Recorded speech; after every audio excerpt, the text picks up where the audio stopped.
Boa noite, meu querido irmão. Estamos iniciando mais um culto de adoração ao nosso Deus através da internet. Nós convidamos você a estar conosco durante esses momentos de adoração. Seja bem-vindo. Deus tem muitas bênçãos para mim, para você, para todos nós.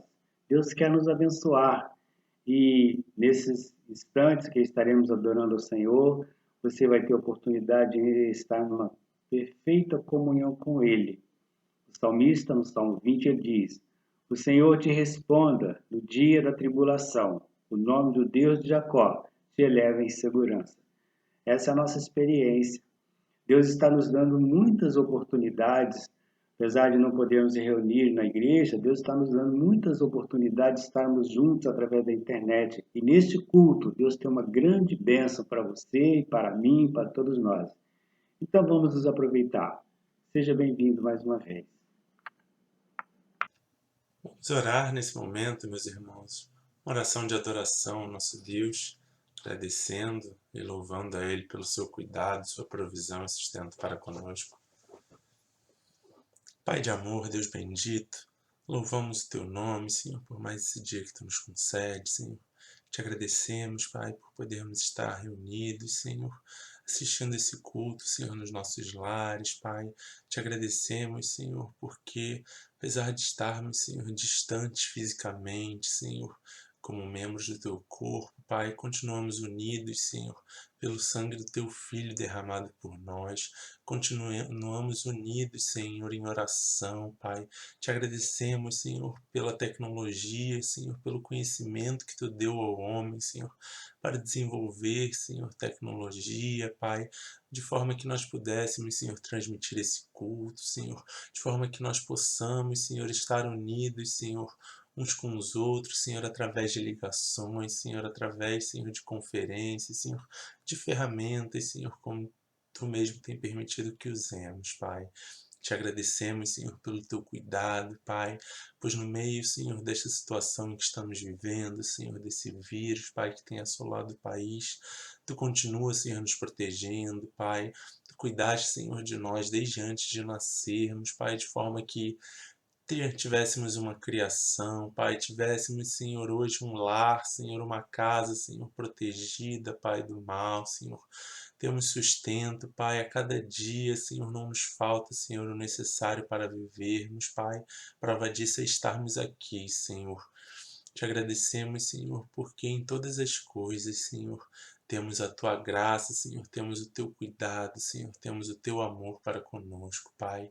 Te pedimos, Senhor, que no meio, Senhor, deste momento em que estamos vivendo, Pai, Tu continues a se revelar a nós continuamente, Pai, para que continuemos, Senhor, reconhecendo a Tua soberania, Pai, continuemos reconhecendo que Tu és o Senhor acima de todas as coisas, Pai, que Tu tens o controle de todo este mundo nas Tuas mãos, Pai.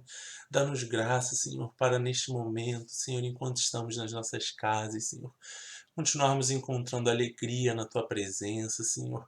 Que a cada dia, Senhor, a cada instante das nossas vidas, Senhor, verdadeiramente, Senhor, desfrutemos, Senhor, o fôlego de vida que temos, Senhor, reconhecendo, Pai, que há um Deus cuidando de nós, Senhor, há um Deus, Senhor, que permite, Senhor, que nós tenhamos vida, Senhor, que nós tenhamos alimento, Senhor, que nós tenhamos roupa, Senhor, que nós possamos, Senhor, desfrutar da mente que Ele nos deu, Senhor, para pensar, Senhor, para poder testemunhar do Seu amor, Pai.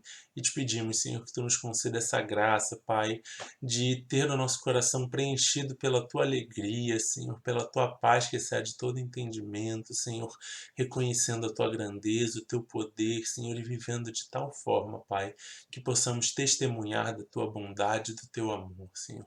Continua cuidando de nós, Senhor, nós pedimos, Pai, porque carecemos infinitamente de Ti, Pai, sem Ti nada somos, Senhor, e precisamos de Ti a todo instante, Pai.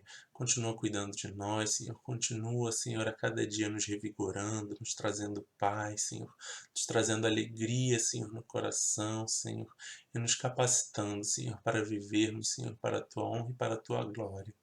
Essa é a nossa oração, Deus Santo, no nome do Teu Filho amado Jesus Cristo. Amém.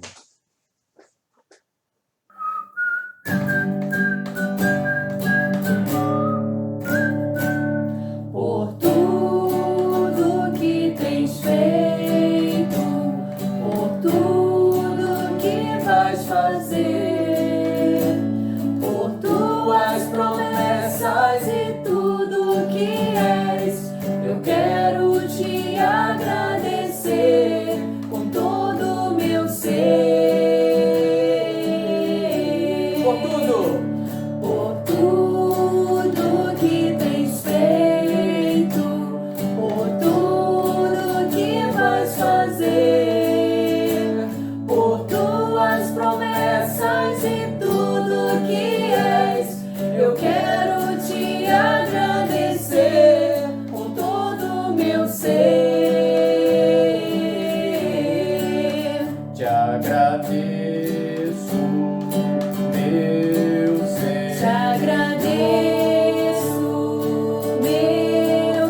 te agradeço por me libertar e salvar, por ter morrido em meu lugar. Te agradeço, Jesus, te agradeço, eu te agradeço, te agradeço.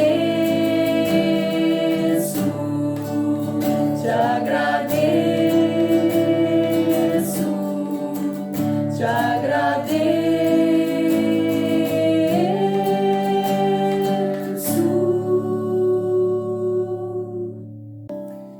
Bem, irmãos, boa noite. Motivo de muita alegria estarmos mais uma vez aqui para cultuar ao nosso Deus. Espero que esteja tudo bem com você, por aqui está tudo bem. E vamos louvar ao nosso Deus neste momento. Esqueça todas as distrações, que você possa estar focando no louvor, o louvor que é para o Senhor. Então que você se desligue de tudo e eleve o seu louvor, o seu pensamento até Deus. Essa música que nós vamos entoar, ela se chama Quebrantado, e para nós adorarmos o nosso Deus precisamos ter um coração quebrantado, porque se não tivermos, o nosso louvor, a nossa adoração não vão ser sinceros.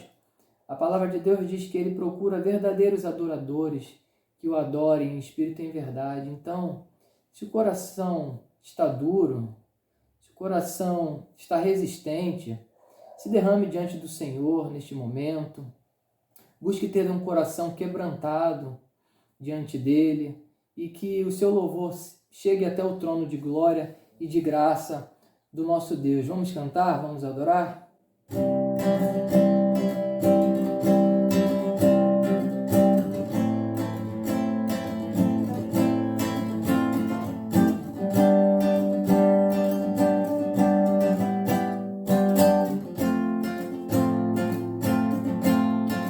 Eu olho para a cruz eu vou, do seu sofrer participar, da sua obra vou cantar, meu Salvador na cruz mostrou o amor do Pai, o justo Deus. Pela cruz, Pela cruz me chamou, gentilmente me atraiu e eu, sem palavras, me aproximo, quebrantado por seu amor.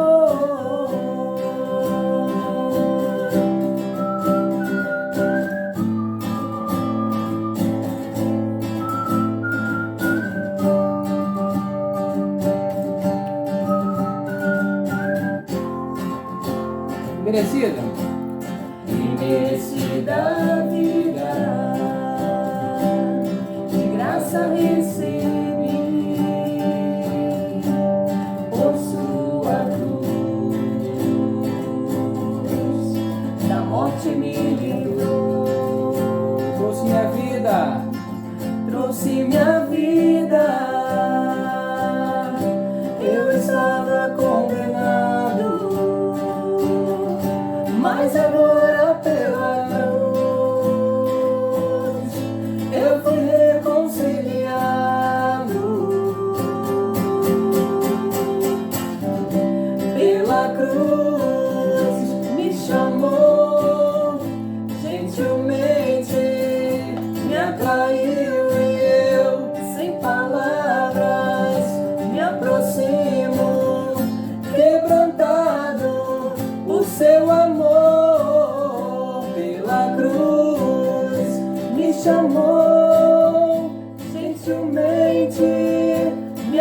atraiu e eu, sem palavras, me aproximo, quebrantado por seu amor. Impressionante é o seu amor.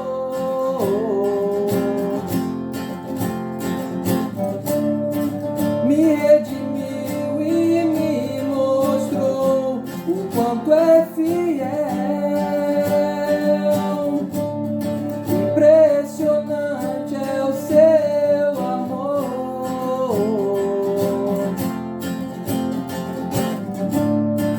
Me redimiu e me mostrou o quanto é fiel.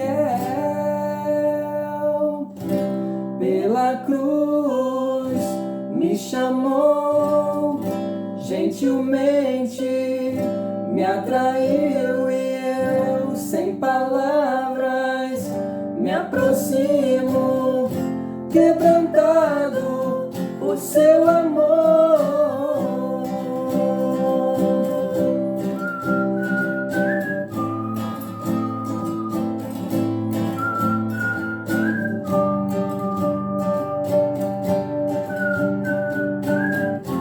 Quebrantado por seu amor.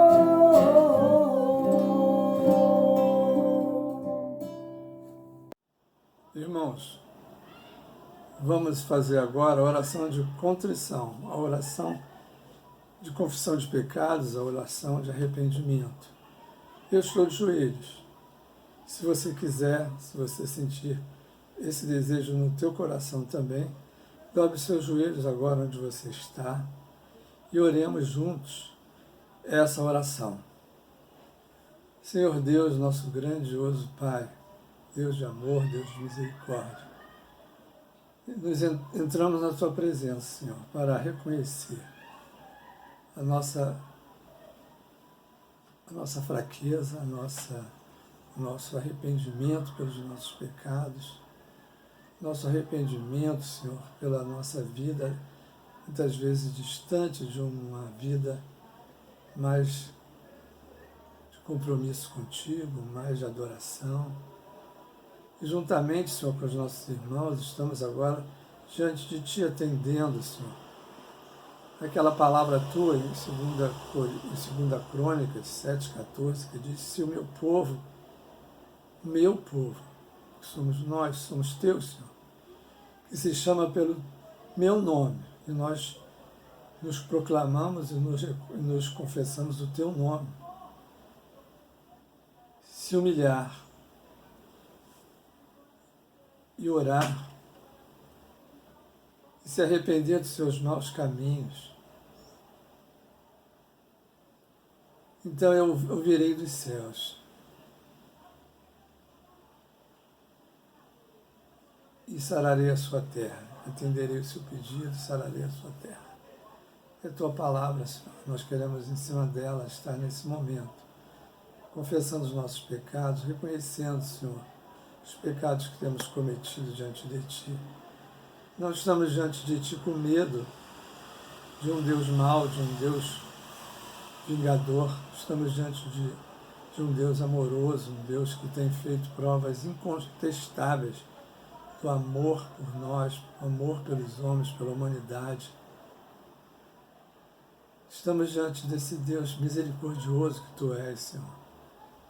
Então nós não estamos diante de Ti querendo aplacar Tua ira, porque não conhecemos esse Deus desse jeito, mas estamos reconhecendo como temos ofendido, Senhor, Teu amor por nós, dando muitas vezes as costas à Tua vontade, dando muitas vezes prioridades distantes, Senhor, daquilo que Tu desejas.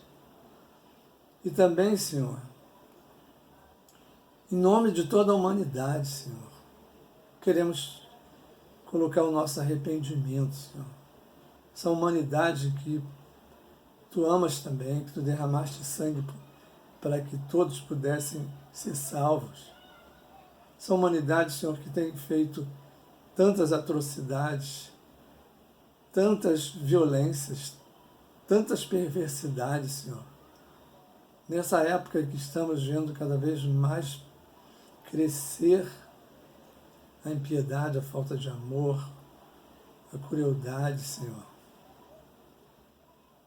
Diante de Ti, Senhor, reconhecemos os pecados do nosso mundo, Senhor, do mundo de hoje, porque sabemos que essa pandemia vem como forma de nos mostrar quem é Deus, quem é aquele que governa sobre tudo, quem é aquele que realmente merece ser adorado, destronando nesse momento toda a arrogância humana, todo o poder humano que se eleva como se fosse Deus sobre a terra, que emplaca uma injustiça tão grande, Senhor, em que poucos vivem de forma tão suntuosa, enquanto a grande maioria passa fome e grande necessidade, onde muitos exploram seus semelhantes com crueldade, quando todos fomos feitos iguais perante Ti. Deus, essa injustiça tão grande que vemos na terra, a maldade, a perversidade que campeia, Senhor, no nosso mundo, nós reconhecemos, chegou até a Tua presença como algo insuportável, Senhor.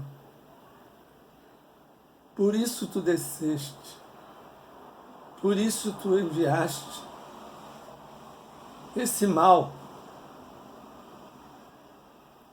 para que as pessoas se dobrem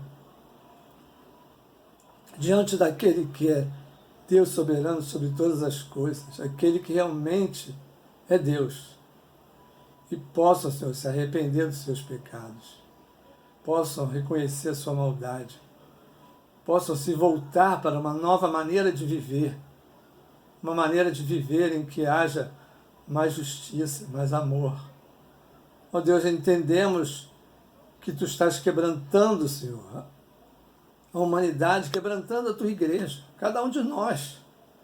Reconhecemos, Senhor, que precisamos estar realmente nos quebrantando,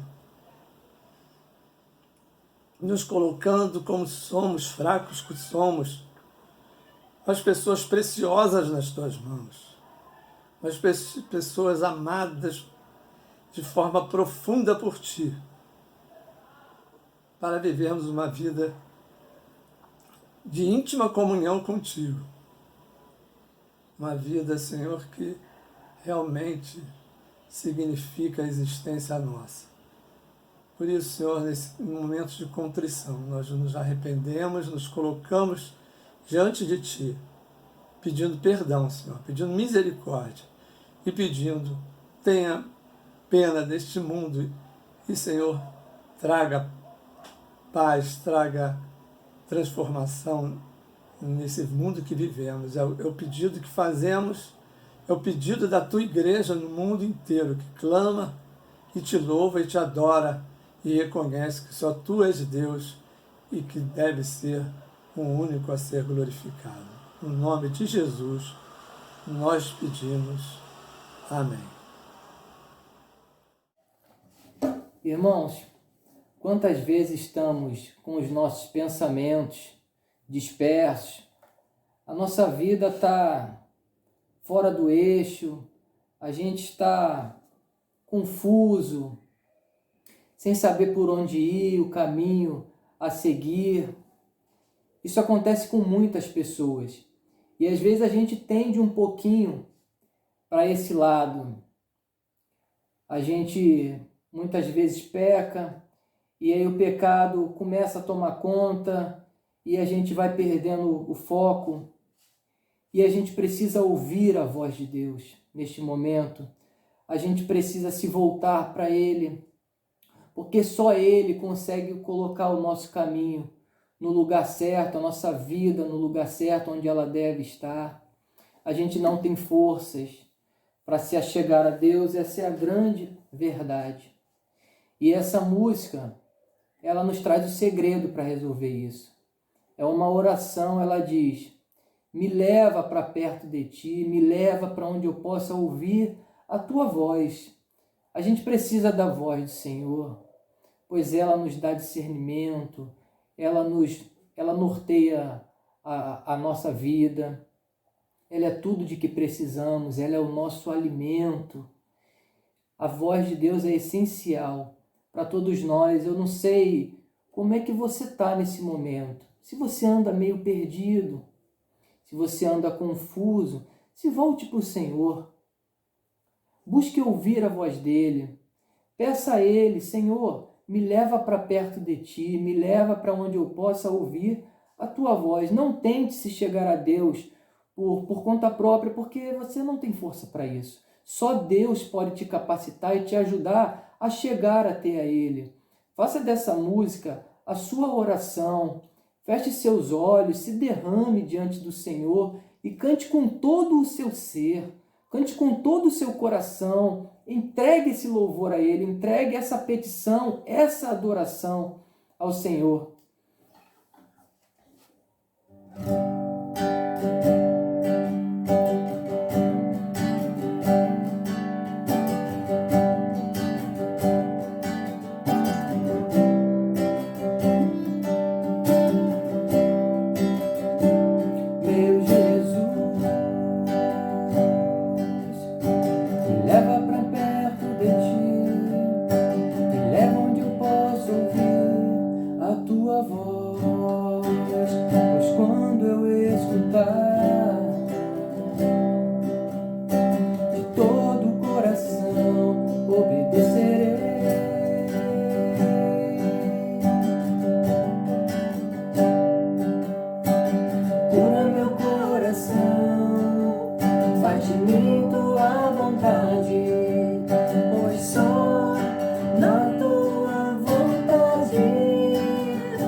Me leva onde eu possa ouvir tua voz.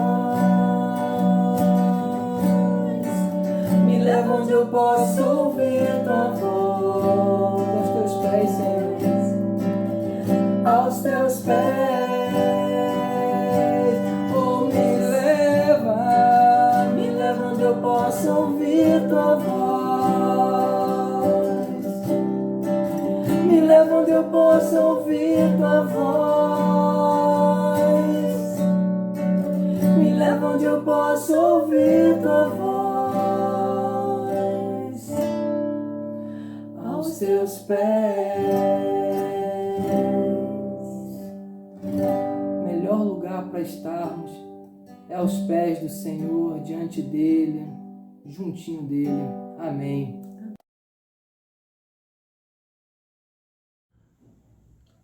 A paz do Senhor, igreja. Amém? Vamos abrir nossas Bíblias? Lá no Evangelho segundo João, capítulo 15, versículos 1 a 11, vai ser o tema o texto da nossa meditação de hoje. Vou dar um tempo para você abrir sua Bíblia.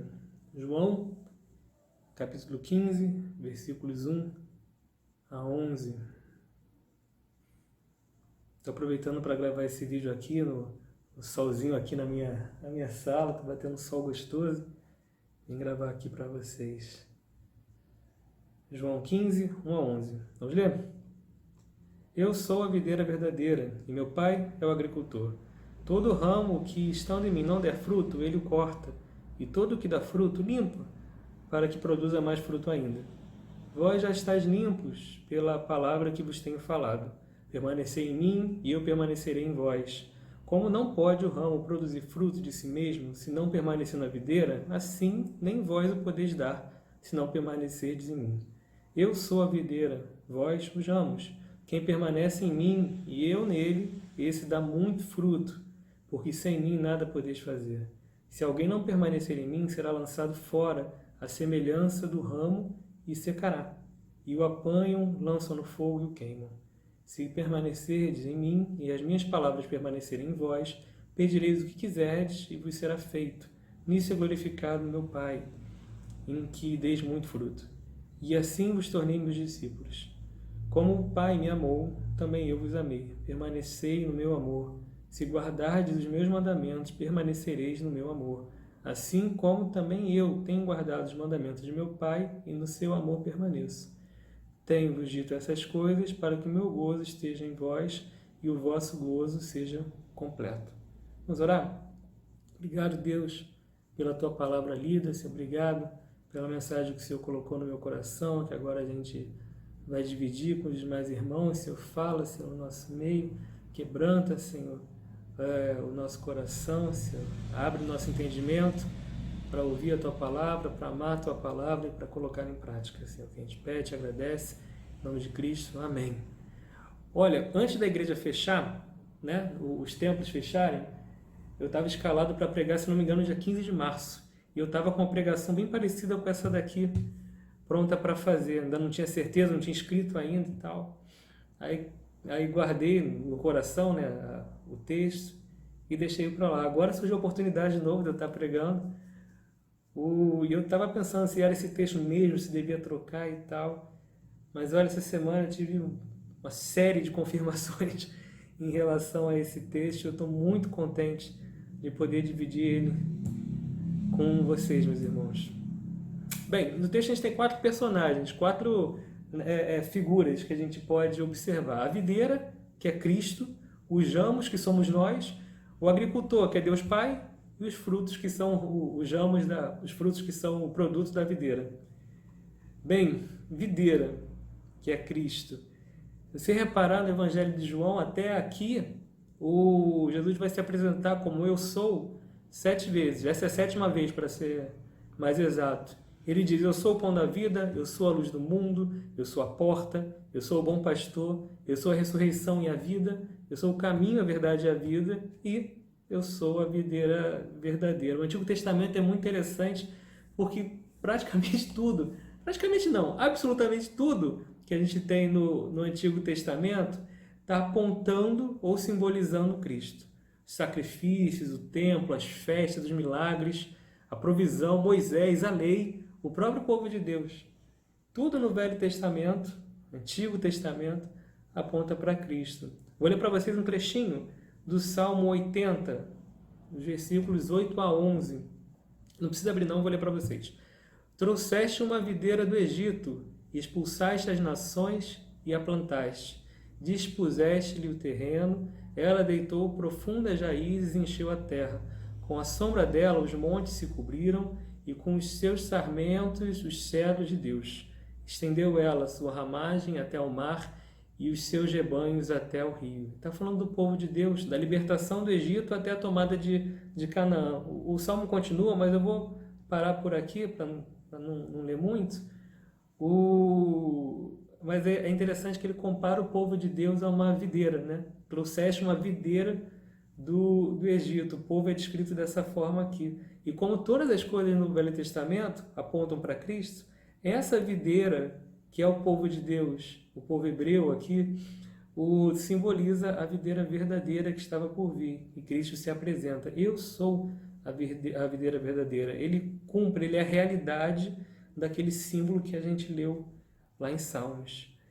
Várias imagens tem para Cristo e a igreja, né? O pastor e as ovelhas, a cabeça e o corpo, a noiva e o noivo, o fundamento e o edifício, e agora a videira e os ramos. Parece uma ligação mais íntima ainda, né? A gente compartilha o mesmo corpo, a mesma estrutura.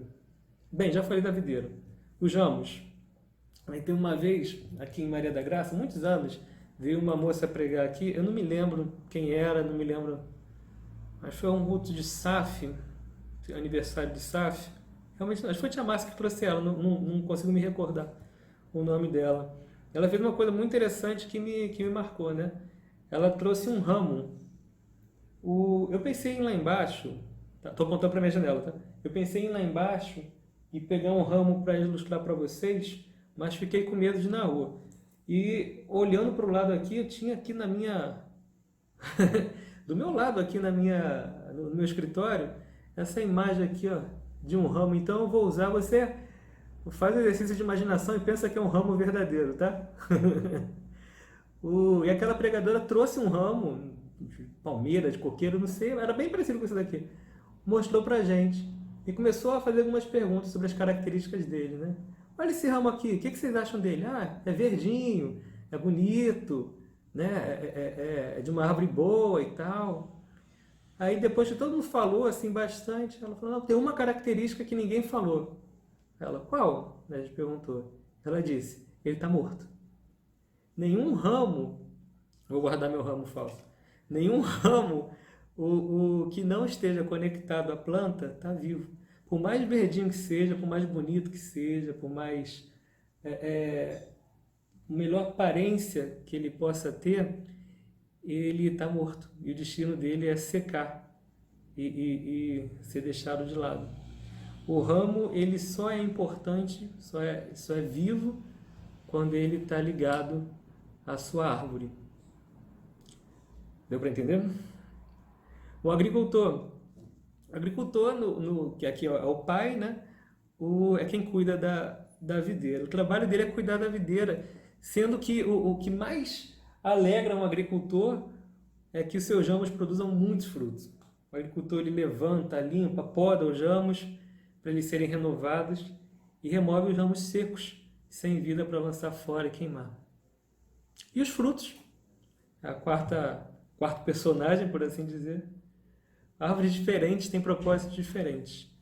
Então, o fruto ele depende muito da árvore que ele está, de qual ele vem, de onde ele deriva, né? Tem árvore que o propósito é só produzir madeira nobre para fazer móvel, para fazer embarcações antigamente, né? Caravelas, ou para gerar lenha, ou para fazer sombra para os outros, né? Aqui eu já estou começando a precisar de uma sombrinha, está ficando calor, fazer sombra, ou ser uma planta ornamental. Tem várias utilidades que a árvore pode ter. Mas a única utilidade de uma videira, o único propósito que ela tem é produzir frutos, uvas no caso, né? Ela não tem nenhuma outra função, ela não produz, não é feita para produzir sombra, nem para entregar a madeira dela, ela é feita para produzir uvas. Então aqui a gente chega na primeira pergunta dessa mensagem de hoje que eu quero fazer para vocês, que é um divisor de águas aqui, para a gente correr para um dos caminhos. Estamos de fato, como ramos, ligados à videira verdadeira? Por que eu digo que é um divisor de águas? Porque se nós somos filhos de Deus, nós temos Cristo como nosso Senhor e Salvador, nós temos, por definição, que estar ligados a essa videira. E se nós não estamos ligados à videira, nós não somos filhos de Deus. Por que eu estou dizendo isso? Cada homem ou mulher pode estar ligado ou não a Cristo. É função da escolha de Deus. Caso uma pessoa não esteja ligada a Cristo, não tem como amaciar essa verdade. Ela não faz parte da videira, não faz parte da família, não faz parte da igreja com I maiúsculo, não faz parte do rebanho. É um ramo que vai secar com o tempo, que nem esse que a pregadora mostrou e que eu mostro aqui para vocês. Não tem vida, não tem como produzir vida em si. Pode parecer que está vivo, mas já está morto. Esse ramo, ele só serve para ser lançado no fogo e queimado. Mas, se você ler esse texto e se ver como alguém conectado à videira, como um ramo conectado à videira, você tem certeza que é um escolhido do Senhor, como eu creio que todos vocês que estão me escutando têm essa certeza, a gente ainda precisa considerar uma outra coisa. Várias outras coisas, na verdade, em relação à nossa frutificação diante de Deus. Então, aqui é o primeiro divisor do caminho. Se não está ligado à videira, fogo. Não tem como fugir disso. Inferno. Se está ligado à videira, aí nós podemos sim produzir os frutos inerentes, os frutos que vêm dessa ligação nossa com Cristo. Certo? Vou continuar. Esse primeiro ponto, então, eu estou falando de pessoas ligadas à videira, mas que podem produzir nenhum fruto, fruto algum. O versículo 2 diz assim: todo ramo que estando em mim não der fruto, ele o corta. Bem, tem várias maneiras erradas de interpretar esse texto. E eu confesso aos irmãos que eu interpretei de maneira errada durante muitos anos, tá? Então não se culpe se você também fizer uma leitura errada ou tiver feito uma leitura errada dele ou em algum momento da vida. Muita gente interpreta esse texto como sendo possível que um crente verdadeiro, que entra em estado de apatia espiritual, que para de frutificar, ele pode ser cortado da videira em definitivo e mandado para o inferno. Ou ainda que alguém que não seja realmente um filho de Deus, que não seja um escolhido do Senhor, possa fazer parte da videira por um tempo e por não produzir frutos ser cortado e retirado do corpo de Cristo. Não tem como acreditar nessas possibilidades. Não tem como crer que crentes reais, filhos de Deus, possam, por diferentes motivos, deixar de produzir frutos e serem jogados fora pelo Senhor. Eu acredito no contrário. Eu acredito que seja possível, sim, nós sermos crentes verdadeiros, estarmos ligados ao Senhor e por qualquer motivo da vida deixarmos de produzir frutos. O que é muito ruim, tá? Mas não causa a perda da nossa salvação. Por que eu estou falando isso e por que muita gente chega no entendimento que dá para perder a salvação com esse texto aqui? O problema que aflige as pessoas e me afligiu também é o entendimento do verbo cortar. Né? Deixa eu ler de novo o texto aqui para a gente. Todo ramo que estando em mim não der fruto, ele o corta. Repara, o ramo está nele e não produz fruto. O que ele faz? Corta. E esse cortar aqui dá realmente a impressão de que Cristo arranca, joga no fogo, junto com aquele primeiro, o ramo que a gente falou, que nunca foi conectado à videira, que vai estar lá no versículo mais para frente, versículo 6, se eu não me engano. Eu me corrijo se eu estiver errado daqui a pouco. Esse verbo cortar, ele aparece em outros textos, em outros trechos do Novo Testamento. A palavra que usa aqui é airo, A-I-R-O. Não sei se fala assim no grego, só sei ler. E apesar dele ser usado aqui como cortar, ele também pode ser usado como tomar ou levantar. Se você pegar Mateus 14, 20, vou ler para vocês. Todos comeram e se fartaram, e dos pedaços que sobrejaram, recolheram ainda 12 cestos cheios. Isso aqui é o texto depois da multiplicação de pães e peixes. Esse recolheram aqui, sabe qual verbo que é usado? O airo, o mesmo desse cortar que a gente leu. Mateus 27, 32 vai dizer: ao saírem, encontraram um sirineu chamado Simão, a quem obrigaram a carregar-lhe a cruz. Isso é o texto de Simão, né? Cirineu, carregando a cruz com Cristo. Esse carregar-lhe é airo também. João 1, 29 vai dizer: no dia seguinte, viu João a Jesus que vinha para ele e disse: eis o Cordeiro de Deus que tira o pecado do mundo. É o encontro de João Batista e Jesus. Esse tira o pecado do mundo, sabe qual o verbo que é usado? Airo. Ou seja, embora João tenha usado airo, tanto no sentido de cortar quanto de levantar, você vê em outras passagens, não vou ler todas que eu tenho aqui, por causa do tempo, é melhor a gente interpretar esse airo aqui não como cortar, mas como levantar. Por que eu estou dizendo isso? Não tem nenhum viticultor que olhe para a sua videira e durante a estação de crescimento, por qualquer razão que seja, corte os ramos. A gente não deve confundir esse cortar e lançar fora. Minto, a gente não deve confundir esse cortar que a gente está lendo aqui do versículo 2 com cortar e lançar fora do versículo 6, que são aqueles que não fazem parte da videira. Versículo 6 diz: se alguém não permanecer em mim, será lançado fora, à semelhança do ramo, e secará. E o apanham, lançam no fogo e o queimam. Esse é o ramo que nunca foi ligado à videira. Esse ramo que a gente está falando, ele é ligado à videira, mas não está produzindo fruto. E por isso ele é airo, que melhor do que traduzido por cortado, seria traduzido por levantado. Agora para pensar comigo, sem pensar em tradução, em grego, nada disso. Você consegue ver Deus amoroso do jeito que é, pegando um membro da sua família, que ele comprou pelo sangue do Cordeiro, pegar essa pessoa que não está produzindo fruto e lançar fora no inferno? Você consegue? Isso condiz com o caráter do Senhor? Condiz com os atributos que ele tem? Quem pode tomar alguma coisa da mão do Senhor? Como alguém pode perder a salvação, gente? João 6,37 diz: todo aquele que o Pai me dá, esse virá a mim, e o que vem a mim, de modo nenhum lançarei fora. Colossenses 3, 1-3 diz: portanto, se fostes ressuscitados juntamente com Cristo, buscai as coisas lá do alto, onde Cristo vive, assentado à direita de Deus. Pensai nas coisas lá do alto, não nas que são daqui da terra, porque morrestes e a vossa vida está oculta juntamente com Cristo em Deus. Como o Senhor pode perder uma vida que Ele mesmo comprou para si e que está escondida no nosso Senhor Jesus Cristo? Esse termo, esse airo, por que eu falo que ele tem mais a ver com levantar? Sugere mesmo um agricultor que olha para a sua figueira e se abaixa para erguer um galho. É muito comum um viticultor ele amarrar os ramos da videira. Estou com a figueira na cabeça. Amarrar os ramos da videira a fim de que eles não cresçam para baixo e percam a sua capacidade de produção. Galhos novos na videira, eles têm a tendência de ir para baixo e crescer nesse sentido. Só que ali eles não produzem fruto. Quando os galhos crescem junto ao chão, as folhas ficam cobertas de poeira. Aí quando chove, aquela poeira fica cheia de lama, mofa, e o galho então adoece e fica inútil.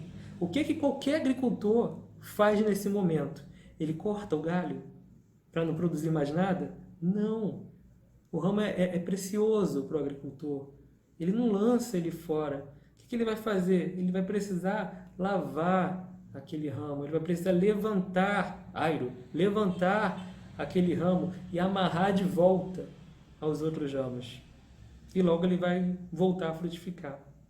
Para a gente que é cristão, nessa imagem, quando a gente cai, quando a gente está crescendo para baixo, mas está diminuindo, na verdade, aquela poeira, aquela lama que está impedindo a gente de frutificar é o pecado. São todas as coisas que não glorificam a Deus e nos afastam dele. Como o Senhor levanta a gente? Através da sua disciplina. Nem sempre é agradável, tá? Nem sempre para trazer a gente de volta para o centro da vontade dele, isso é indolor. Na verdade, eu acho que quase nunca é indolor. Mas a disciplina é voltada apenas para os filhos do Senhor. Ele não disciplina os ramos que estão lá no chão, ou que nunca foram conectados à videira. Ele não disciplina os demônios, ele não disciplina o diabo. Ele só disciplina aqueles, repreende, disciplina todos a quanto amam. Só os seus filhos ele reserva a sua disciplina. Tem 3 graus de disciplina que você pode pensar. A correção, que é quando Deus disciplina com a sua palavra, né? A repreensão não, a reprovação, que é quando é um pouco mais avançado do que a palavra e nós somos reprovados pelo Senhor, e por fim, o açoite, que é castigo com chicote, castigo físico.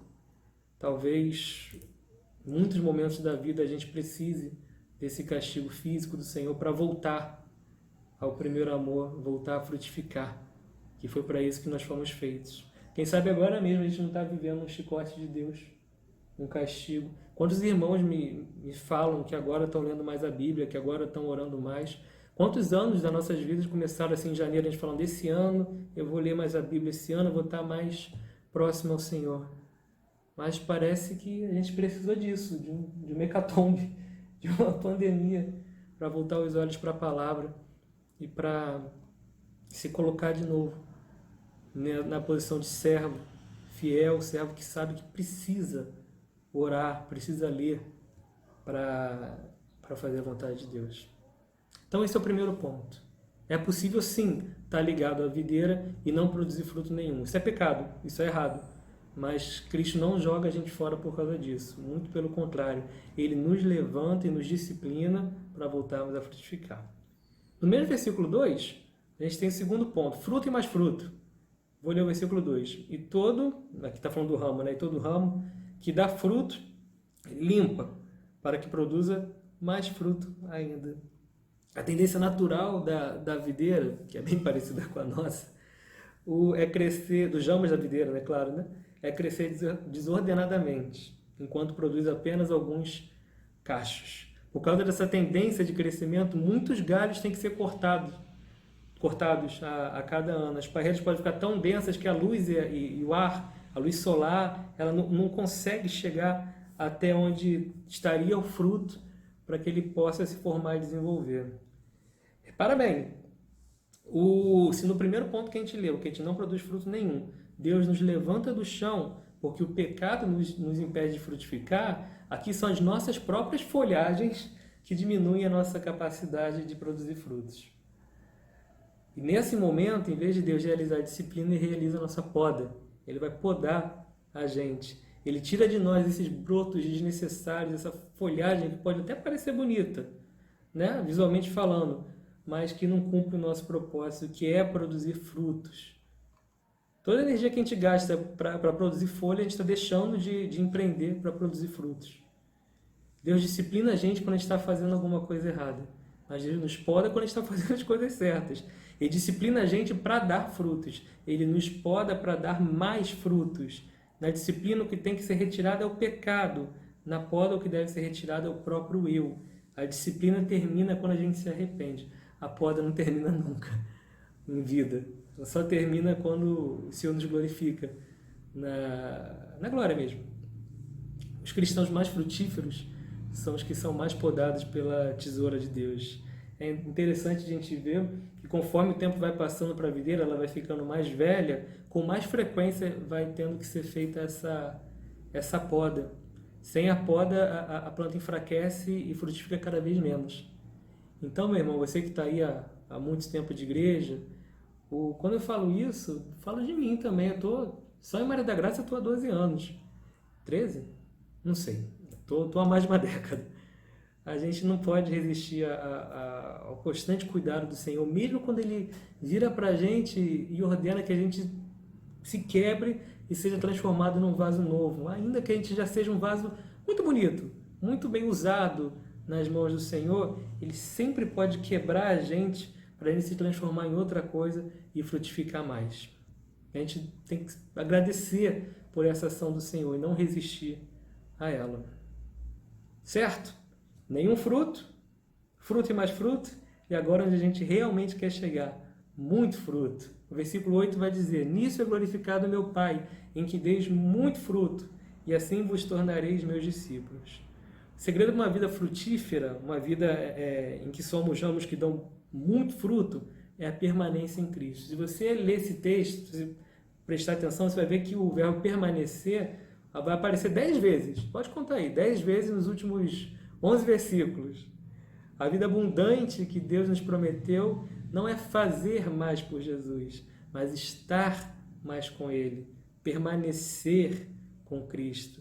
O desafio da permanência é passar dos deveres, aquilo que eu faço ou que eu deixo de fazer, atividades, para ter um relacionamento vivo e verdadeiro com o Senhor, intimidade com Deus.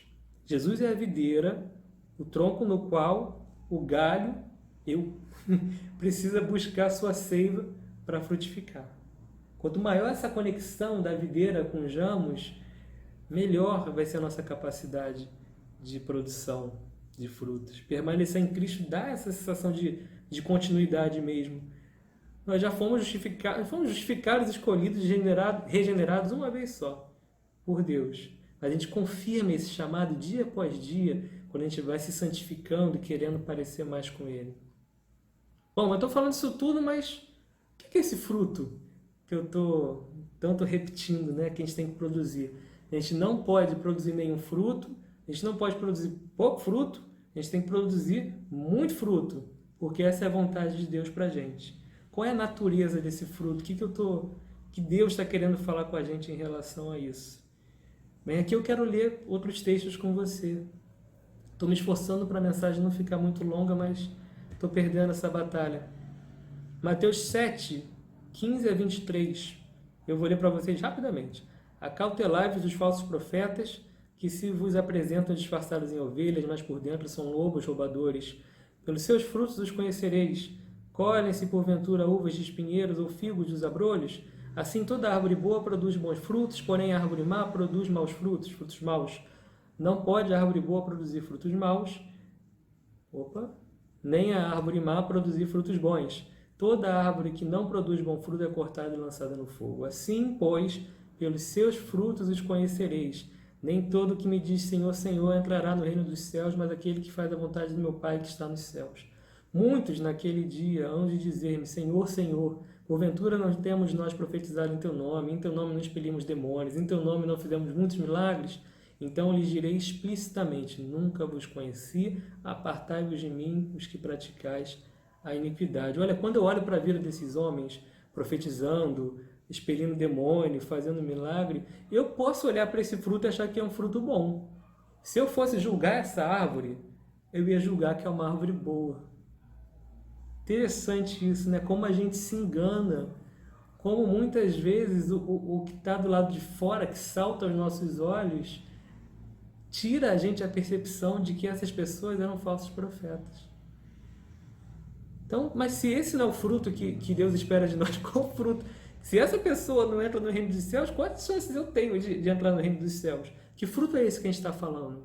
Aí eu quero ler para vocês mais 2 textos, e vou ler na íntegra. Gálatas 5, 22 e 23. Mas o fruto do Espírito é amor, alegria, paz, longanimidade, benignidade, bondade, fidelidade, mansidão, domínio próprio.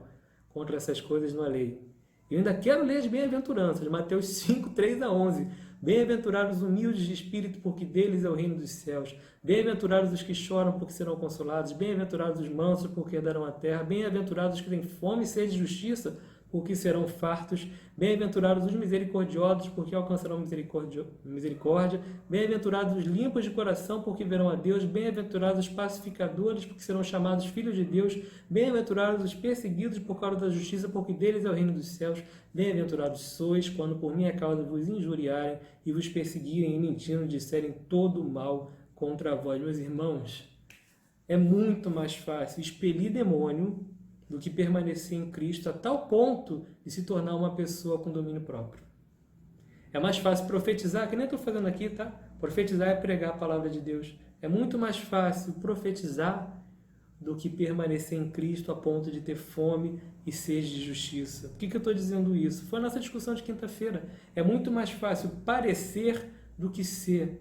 É muito mais fácil parecer crente, ter cara de crente, ter cheiro de crente, do que ser crente verdadeiramente. Muitas vezes a gente chama de fruto só essas coisas que a gente consegue ver externamente, nessas obras visíveis, pessoas que se converteram a partir de um testemunho nosso, milagres que operamos. Porém, vemos que é possível sim fazer essas coisas e ainda assim não conhecer e nem ser conhecido por Cristo. Isso é um perigo. Essas obras, essas boas obras são sim fruto. Só que elas só são consideradas frutos bons e frutos aceitáveis ao Senhor caso sejam realizadas por pessoas que produzem fruto do Espírito no seu coração. Porque senão a motivação é errada. Você pode expelir demônios por motivação errada, por autopromoção, para encher a tua igreja, para demonstrar poder. Isso não glorifica a Deus, isso é autopromoção, isso é fazer o que os fariseus faziam. A gente tem que tomar cuidado com isso. Porque a gente discutiu na escola dominical, trabalho sem oração é presunção. Fazer as coisas, o trabalho de Cristo, sem estar conectado a Cristo, é loucura. Não tem o menor sentido. Não tem como dar certo. Então, sabe que aquele frutificar muito que eu falei ali em cima? Sabe o que significa? Transbordar. Transbordar de amor, alegria, paz, longanimidade. Significa ser muito humilde de espírito, chorar na presença do Senhor, ser manso, ter fome, sede de justiça. E naturalmente, porque o teu caráter é esse, porque o teu interior frutifica dessa forma, aí sim você faz as obras visíveis. Aí sim você faz os sinais que podem chamar a atenção dos outros. Mas muito mais importante que essas coisas que a gente faz é o que nós somos diante de Deus. Por isso, hoje em dia, eu confesso aos irmãos que eu estou muito mais preocupado com esse fruto, primeiro, o fruto do Espírito, o fruto que transforma o meu caráter, do que com o fruto das coisas que eu posso fazer na obra do Senhor. Muito embora eu não feche os olhos para o meu chamado, claro que não. Mas se eu busco fazer as coisas com uma ênfase X, eu preciso buscar ao Senhor e o meu desenvolvimento espiritual 200 vezes X. A gente não pode inverter as coisas. Antes de terminar, eu quero só destacar uma coisa, mansidão, tá? Se você olhar com critério, você vai ver que mansidão está tanto no texto do fruto do Espírito de Gálatas, quanto nas bem-aventuranças que a gente lê em Mateus. Quantos crentes mansos você conhece? Faz a gente pensar, né? Se a gente está frutificando mesmo ou se a gente está criando folhas. Folhas e folhas e mais folhas que, apesar de fazerem a árvore parecer muito bonita, escondem a realidade de que ela produz pouco fruto. Conclusão, meus irmãos. Cuidado. Cuidado com a falsa intimidade com Deus. Cuidado com essas folhagens que fazem a gente parecer bonito, mas que só impedem o fruto de crescer. Toma cuidado, porque isso aqui é muito comum de acontecer e eu não quero que aconteça com você. E se acontecer com você um dia, como já aconteceu comigo algumas vezes, tá? Se acontecer contigo, você encontre lugar de arrependimento no seu coração e possa ser restaurado por Deus. Se você é uma pessoa que tem uma vida de serviço ao Senhor, mas não se deleita na leitura da sua palavra e oração, é um sinal grande, um sinal claro de farisaísmo, um sinal claro de legalismo. A gente tem que tomar cuidado, porque às vezes a gente se olha no espelho e se vê uma árvore muito bonita, mas não está vendo que os frutos que realmente importam para Deus não estão sendo produzidos. Pecado precisa de disciplina, ou estão sendo produzidos em pouca quantidade. Precisamos ser podados, santificados por Deus. Ou estão sim, sendo produzidos em abundância. Temos uma vida em abundância com o nosso Senhor. Gostamos de ler, gostamos de orar, gostamos de cantar quando não tem ninguém vendo. Sabe? Cantar em casa é diferente de cantar na igreja. A gente gosta de ter momentos de intimidade com o Senhor. Esse é o caráter do cristão. Esse é o fruto principal que Jesus quer da sua vida, meu irmão. E é esse que você tem que frutificar mais e mais. Não se engana, não deixa as coisas que parecem boas tomarem lugar das coisas que são verdadeiramente boas e que vão te trazer felicidade e paz. Não perde essa quarentena, esse tempo que a gente está tendo que ficar trancado em casa. Não perde esse tempo com a televisão, com resmungar, com murmurar. Aproveita, meu irmão, ora, lê, canta. Trabalha essas características que podem estar fracas em você, Você é uma pessoa mansa? Não. Por que não? Ora. Você tem domínio próprio? Não. Por que não? Ora. Isso é fruto do Espírito. Se você está ligado à videira, se você tem o Espírito Santo no seu coração, isso é um direito seu. Ter uma vida em abundância. Ter uma vida aos pés do Senhor. Deus tem agido poderosamente no nosso meio esses dias, meu irmão. Não deixa de fazer parte disso.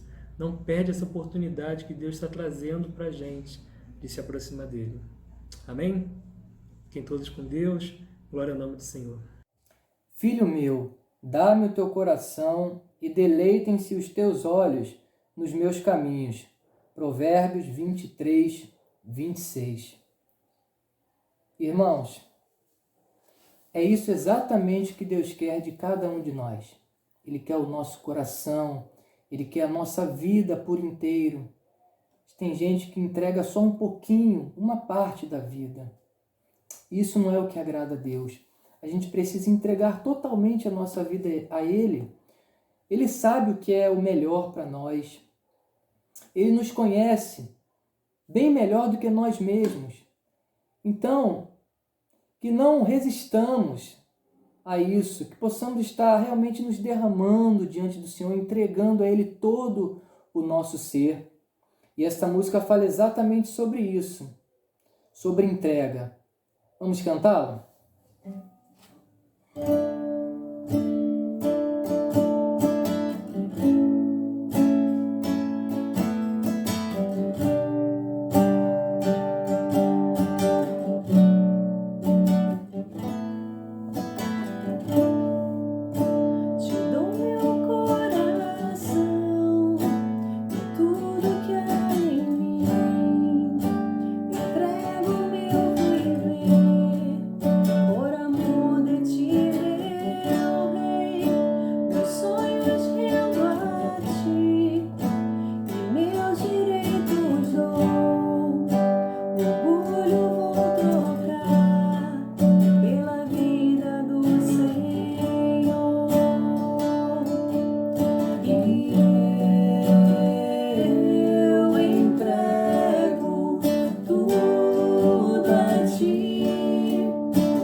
Quero orar com você mais uma vez e depois pedir a bênção apostólica de Deus sobre a nossa vida. Oremos. Senhor, nosso Deus e nosso Pai, nós adoramos a Ti, Senhor, e agradecemos muito pelas bênçãos que temos recebido. Senhor Deus, nós Te adoramos também, Senhor, e agradecemos pela segurança que Tu tens nos dado, Senhor, pela paz e pela esperança, Senhor, de que tudo isso vai passar e nós estaremos outra vez, ó Deus, na Tua igreja, no templo, Te adorando, Senhor, e, Senhor Deus, nos comungando, Senhor, e convivendo com os irmãos como gostamos sempre, Senhor. Abençoa, Senhor, as famílias da igreja, abençoa, Senhor Deus, a cada irmão que está, Senhor Deus, ligado através da internet e fica conosco, Senhor. nós pedimos e adoramos em nome de Jesus. Que a graça infinita e poderosa do nosso Senhor e Salvador Jesus Cristo, que o amor eterno e bondoso do nosso Deus Criador, que as alegrias, o consolo e a presença do Espírito Santo, nosso Consolador, estejam na vida dos irmãos e na vida dos filhos de Deus em qualquer parte do mundo, hoje e pelos séculos dos séculos. Amém.